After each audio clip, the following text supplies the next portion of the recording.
René de Sèze évolue dans l'univers de la téléphonie mobile depuis 19 ans.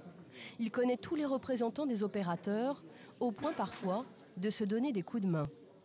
C'est le cas aujourd'hui avec ce salarié de Bouygues Telecom qui l'aide à mettre en place une nouvelle expérimentation. Si on peut t'inviter une demi-journée pour venir voir le système et puis donner un avis. Et vous pouvez t'amener en fait à travailler ensemble sur... Pour vous donner un exemple, quand on a commencé ce travail, on a demandé à s'ils pouvaient nous prêter des antennes pour faire des essais, pour mettre au point, choses comme ça. Et puis ils ont des capacités de calcul aussi qu'on n'a pas, donc ils calculent... Entre le chercheur et l'opérateur, tout se fait de manière très informelle. Ah oui, donc vous avez été associé bon... Je dis pas formellement, c'est-à-dire que c'est pas intégré dans un projet où il y a une participation comme ci, comme ça, mais il y a un coup de main. D'accord, oui, c'est pas une participation financière claire. Chercher les compétences, elles sont... Comment travaille ce chercheur? Quels sont ses liens avec l'industrie de la téléphonie mobile? C'est à l'INERIS, dans son laboratoire, qu'il a accepté de nous recevoir. Je voulais vous montrer une étude. Est-ce que vous la connaissez, cette étude? Absolument, oui. J'ai participé donc à ce travail. En fait, nous l'interrogeons sur le rôle qu'il a joué dans l'étude de Florence Batelier, financée par Bouygues Telecom. Oui. Parce qu'il y a eu une première étude faite par une chercheuse, Madeleine Bastide, qui montre une surmortalité embryonnaire des embryons de poulets exposés au téléphone portable. Cette étude a été un peu décriée, donc une réplication est organisée, c'est celle-ci, et elle montre la même chose. Non, pas vraiment. Nous, on a interviewé Florence Batelier, elle dit, voilà, je trouve les mêmes effets que Madame Bastide et je trouve les mêmes résultats. C'est un point de vue, on est d'accord. Mais c'est la personne qui dirige l'étude quand même. Oui, tout à fait.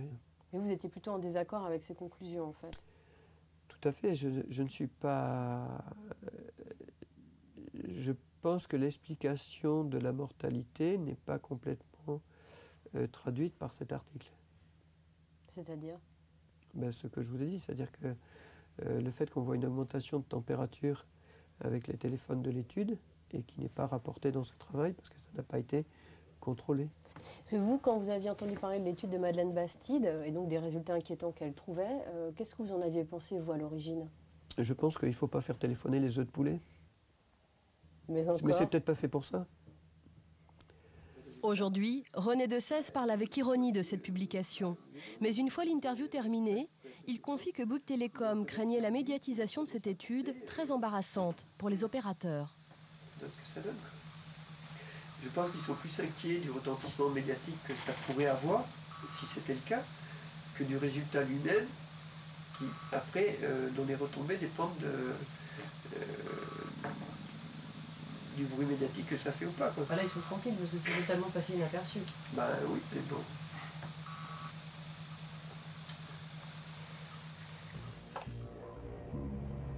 L'étude de Florence Batelier ayant mis 6 ans à sortir, les médias s'en sont totalement désintéressés.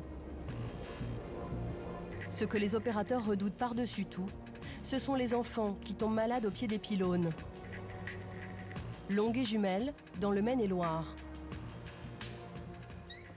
En 1997, Jean-Christophe Rétoré a lui aussi vu poindre du jour au lendemain, et sans concertation, un pylône au bout de son jardin. Donc il y avait une antenne relais de 46 mètres de haut qui était implantée juste derrière la piscine, là, qui était à peu près à une petite dizaine de mètres de la palissade, là, de la haie. Là. L'installation de ces antennes relais marque pour Jean-Christophe Rétoré le début du cauchemar.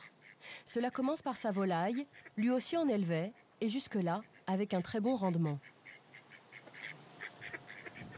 C'est-à-dire j'avais à peu près 80% de taux de réussite et 20% de mortalité. Et on va dire qu'une fois que l'antenne a été mise en place, j'ai eu le phénomène inverse. 20% de réussite et 80% de mortalité, quoi, à peu près. Mais l'histoire ne s'arrête pas là. Quelques mois après la mise en service des antennes relais, sa petite fille Lucie, de 2 ans, tombe malade. Elle a une leucémie. Avec sa femme, il garde un souvenir douloureux de cette époque. Le dossier de... Oui, sur l'antenne. Sur l'antenne. Mauvaise période, ça. On peut les regarder aujourd'hui, mais pendant un moment, on avait du mal un peu à les regarder, quoi. Il commence à s'interroger sur les causes de la maladie de Lucie. On avait quand même eu beaucoup de choses qui étaient assez bizarres dans les mêmes moments. C'est-à-dire, pour avoir notre première fille, on n'avait eu aucun souci. pour avoir notre deuxième, Lucie, ma femme a fait plusieurs fausses couches.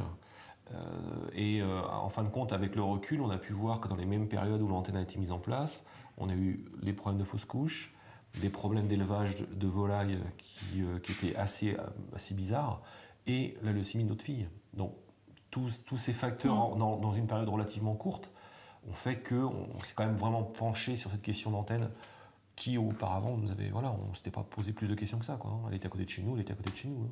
Un petit peu... Les Rétoré contactent la société SFR qui a installé les antennes relais. Ils me disent que voilà, on risque rien, il n'y a aucun danger, il n'y a aucun souci, que si elle est malade, c'est pour une autre raison, mais que effectivement le facteur déclenchant que moi je leur propose, c'est pas ça. Qu'est-ce que vous leur répondez, vous, à ça? Eh ben moi, je leur dis tout simplement, je veux bien vous croire, j'y connais rien, je suis pas un scientifique, je suis monsieur tout le monde, et à partir de là, je veux bien vous croire, mais apportez-moi la preuve que mes enfants ne risquent rien à proximité de l'antenne. Apportez-moi la preuve, ça veut dire que vous demandiez quoi, en fait? Moi, je demandais qu'ils me fassent un courrier écrit, en me disant, voilà, vous êtes à proximité d'une antenne relais, on vous certifie que vous ne risquez rien. Et alors, ce courrier? Et alors, ce courrier, je l'ai jamais eu. Jean-Christophe Rétoré et son épouse continuent de se battre. SFR les convoque alors en septembre 2001 dans ses locaux pour leur faire une proposition. Quand on arrive là-bas, en fin de compte, ils nous annoncent qu'il nous faut une proposition de rachat de notre maison. Donc on est un petit peu abasourdi par rapport à ça. Et en même temps, ils nous présentent un courrier qui est ici, mais qui est un courrier qui est déjà préparé, qu'on doit recopier. Dans lequel il est stipulé que, en fin de compte, on s'engage à vendre notre maison. Et en contrepartie, on s'engage aussi à ne plus communiquer avec les médias concernant ce dossier. Voilà, c'était un petit peu le deal un petit peu de ce courrier. Donc on est un petit peu abasourdi parce qu'on n'y allait pas du tout pour ça. Et une décision, il nous demande de prendre une décision relativement rapidement par rapport à ça. Donc vous l'écrivez sur place, en fait. Donc sur place, en fin de compte, on recopie exactement ce qui est déjà en modèle, quoi. On a un modèle pour faire ce courrier, quoi. Et donc on recopie ligne à ligne, mot à mot, tout ce courrier, quoi. Donc c'est marqué, c'est pourquoi mon épouse et moi-même avons pris la décision de déménager de Longueuil-Jumelles. Nous tenons à vous préciser que si notre proposition est acceptée rapidement, nous nous abstiendrons de participer à l'avenir à tout débat et à toute communication sur les antennes de téléphonie mobile, car l'essentiel pour nous est de retrouver au plus vite la sérénité dans notre vie familiale. Voilà. Ce qui leur faisait peur, c'était le fait d'associer une enfant malade à l'antenne relais.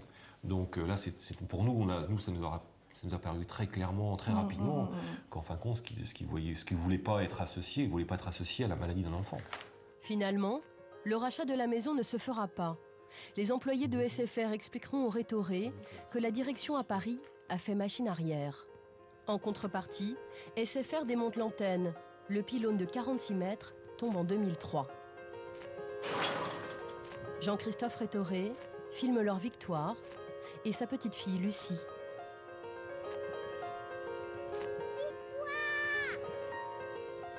Aujourd'hui, Lucie a 12 ans. Elle va bien. C'est l'école ce matin, Lucie? Ouais.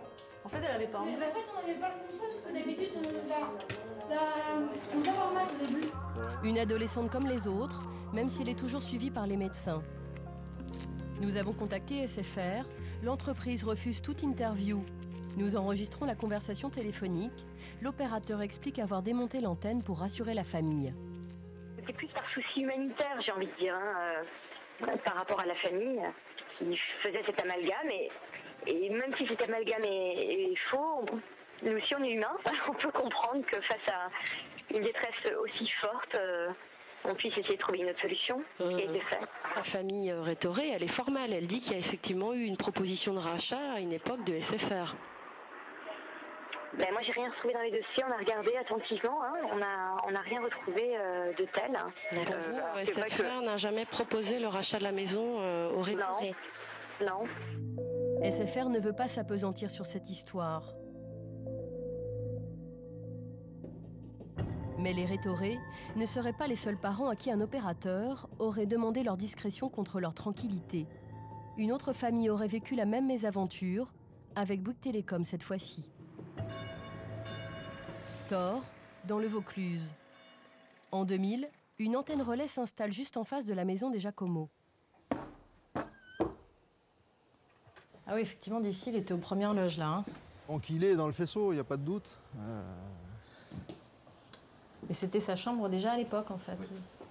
Un an plus tard, son fils de 4 ans développe un lymphome, un cancer du ganglion lymphatique.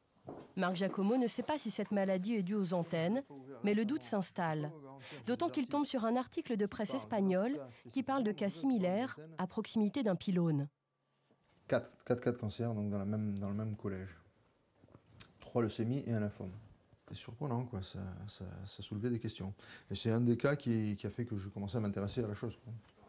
Lui aussi prend contact avec l'opérateur, lui aussi a une réponse très rapide. C'est même un haut responsable de Bouygues Telecom qui fait le déplacement jusqu'à chez lui. Ils sont extrêmement sensibles au cas de notre enfant, qu'ils continuent à être convaincus, bien évidemment, que les antennes ne sont pour rien dans la maladie de mon fils. Mais qu'en revanche, le fait que cette affaire puisse être médiatisée, etc., ça arrange les affaires de personnes, y compris de la science d'ailleurs, et que donc ils feront l'effort, aussi pour nous être agréables, parce qu'ils comprennent notre désarroi, de déplacer les antennes plus loin de chez nous, donc, et si possible, le plus loin possible des habitations, quoi, mais bon. Et en échange, je vous demande quoi? D'être discret en revanche? Le marché, c'est si marché il y a, parce que c'est pas écrit, il n'y a pas de contrat, hein, c'est effectivement que du coup, puisqu'il n'y a plus d'antenne dans le coin, et que j'ai eu ce que je souhaitais, puisque c'était ça que je souhaitais, qu'on en parle le moins possible, quoi. Donc c'est quand même le démontage de l'antenne en échange de votre silence? C'est un peu ça, oui. C'est un peu ça. Qu'est-ce que vous avez pensé à l'époque de ce marché, entre guillemets? Moi, je suis dans une situation, je ne peux pas le refuser. Pourquoi vous ne pouvez pas le refuser? Parce qu'il s'agit de la santé de mon fils. Donc, quand bien même j'aurais été un militant acharné, ce que j'ai jamais été, à un moment donné, si c'est la santé de mon fils qui est en jeu, je m'écrase. Hein. Depuis, son fils est guéri. En 2002, Bouygues Telecom démonte l'antenne relais et envoie même ses vœux. Je m'avais envoyé les vœux de prompt rétablissement pour mon fils, ça c'était après Vous pouvez nous montrer ça? Leur intervention, bien sûr. Voilà, meilleurs vœux pour cette nouvelle année. Que celle-ci vous apporte, ainsi qu'à votre famille, en particulier à Pierre, tout ce que vous pouvez en attendre, bien cordialement. Nous avons contacté Bouygues Telecom, le haut responsable qui s'était rendu chez les Giacomo est depuis parti à la retraite. L'opérateur dit ne plus avoir de traces de ce dossier et refuse donc d'en parler.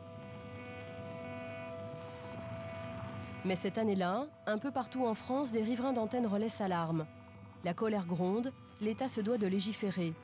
Résultat, ce sont des normes peu contraignantes qui vont être adoptées quelques mois plus tard, et cela en toute discrétion. Le décret qui réglemente les antennes relais, le voici. Les antennes de téléphonie mobile peuvent émettre en fonction des gammes de fréquences entre 41 volts et 61 volts par mètre. Des valeurs très importantes comparées à d'autres pays européens qui, à ce moment-là, ont déjà adopté des normes d'exposition dans les lieux de vie 10 fois moins élevées. Luxembourg, 4 volts par mètre. Suisse, entre 4 et 6 volts par mètre. Italie, 6 volts par mètre. La liste des ministres français à avoir signé ce décret est longue. Le Premier ministre, les ministres de l'Industrie, de l'Économie, de l'Emploi, de l'Intérieur, de la Défense, des Transports, de la Culture ou encore de la Santé. Un seul d'entre eux manque à l'appel, et pas des moindres, le ministre de l'Environnement. Pourquoi Yves Cochet, aujourd'hui député vert, n'a-t-il pas à l'époque signé? C'est le fameux décret. Le fameux décret. Qui réglemente oui.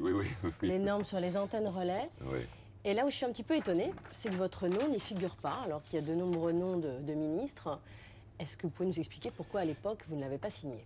Oui, en effet.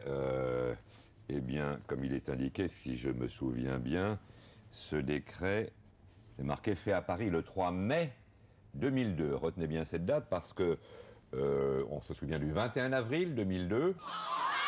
Il est 20h, c'est un coup de tonnerre. Les militants socialistes apprennent que Lionel Jospin, leur Premier ministre, est éliminé dès le premier tour de l'élection présidentielle.